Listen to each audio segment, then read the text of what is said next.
This is one of my favorite stories. I'm going to make it a little fun. There's these two mathematicians that live together. Actually, one mathematician and her wife. And they live together in the home, and they've been together for 40 years. And every morning, the mathematician wakes up and makes coffee. The night before, this mathematician, she knows she's going to make coffee the next morning. Every single night, she takes out the coffee pot, fills the pot with water, puts it on the countertop. And she goes up to bed, comes down the next morning, walks down the stairs, takes the coffee off the coffee pot, puts it on the counter, makes her tea. And this happens every morning. The night before, she gets the coffee pot up, fills it up with water, puts it on the counter, goes to bed, wakes up, walks down the stairs, takes it off, puts it on the stove, makes her tea or coffee. One night before she goes, after the mathematician goes to bed, but before her wife goes to bed, her wife says, you know what? I'm going to mess with this old bat. She's been doing this for 35 years, and I'm really going to make her struggle. So she takes the coffee pot off the counter and puts it on the floor. The next morning, the mathematician wakes up, walks down the stairs, gets in the kitchen, and just gets startled because the place that she's expecting the coffee pot has no coffee pot. She takes a deep breath because she's a little scared. She doesn't know what to do. She sits back, she ponders for a few minutes. She looks on the stove, didn't put it there.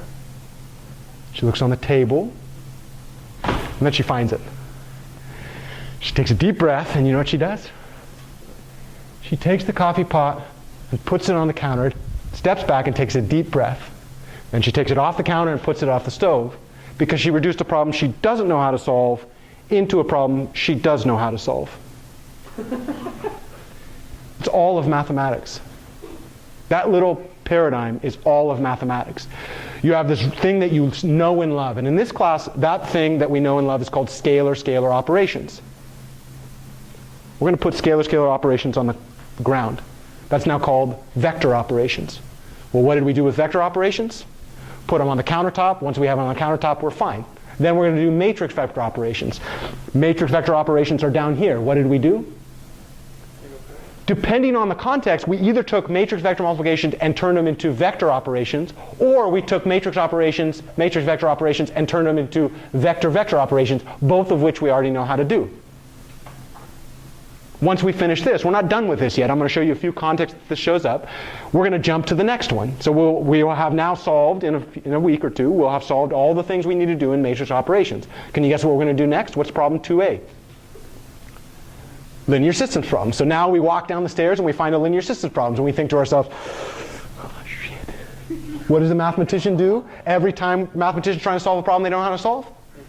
Take the coffee pot off the ground, put it on the counter, step back, and be proud. Do you know what we're going to do to solve linear systems problems? Do a sequence of matrix operations that turns it into a sequence of matrix products and then some trivial thing about vectors. Least squares problems. Least squares on the ground. Once we know how to solve linear systems problems, you know what we're going to do? We don't know how to solve least squares problems because the vector b is not in the range of the corresponding map. What do? Find a way to turn vector b into the range, turn it into a linear systems problem, and then apply matrix operations, which is then vector operations, which is then scalar operations, and we're done. Eigenvalue problems, you know what we're going to do? No, eigenvalue problem is called prayer. Unfortunately, it's not. It's a different world, right? Yeah. But I think that's I think it's a useful idea to keep in your mind, or a useful, what do you call those, stories, narratives? It's a cute thing to keep in your mind. Very often when we're in classes, we don't tell that larger story. Your classes are designed, reverse engineered, so that as you become more and more sophisticated, the idea is you can then recognize problems in the world as something you've seen in school.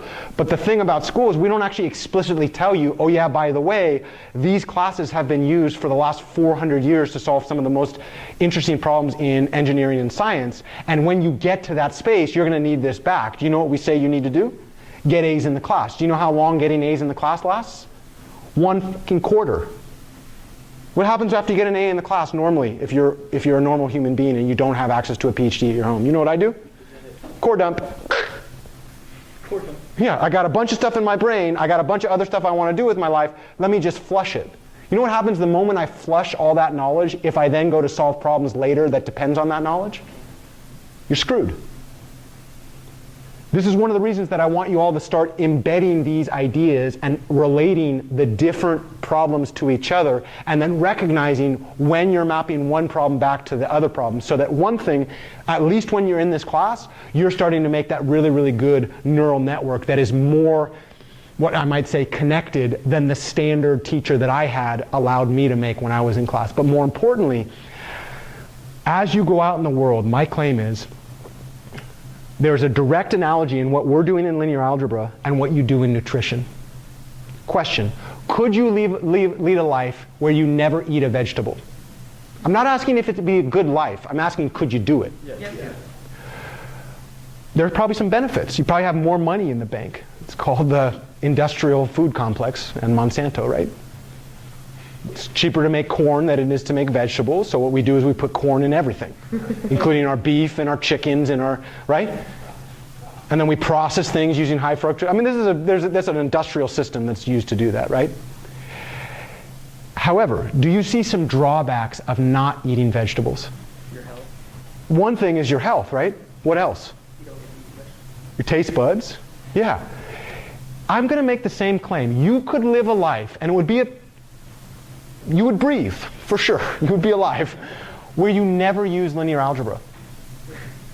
I'm 100% serious. You could find a way in your life where you never have to use this. And it's actually not as hard as it would be to not eat vegetables, because vegetables are a little bit more abundant than linear algebraic theory.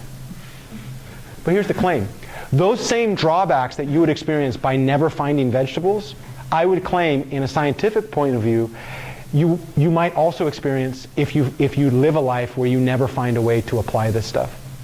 And from that standpoint, one of the learning outcomes that I have in this class is to empower you to, one, be excited about this stuff, but two, actively shop for opportunities to use it and to hone these skills. This is one of the best things we as mathematicians have to offer. I mean that. If you look at all fields in mathematics, in my opinion, this is the Roman keystone. It's why I get so angry that we don't do this well.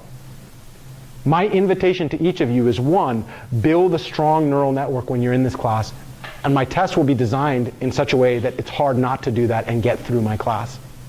However, at the end of the quarter, when you go to do the same thing that all of my teachers encourage me to do, which is to get the A and then immediately forget it, I might beg you to reconsider that. Because if you can find a way to integrate this in your life, my claim is you will enjoy some benefits that those that cannot do this don't have.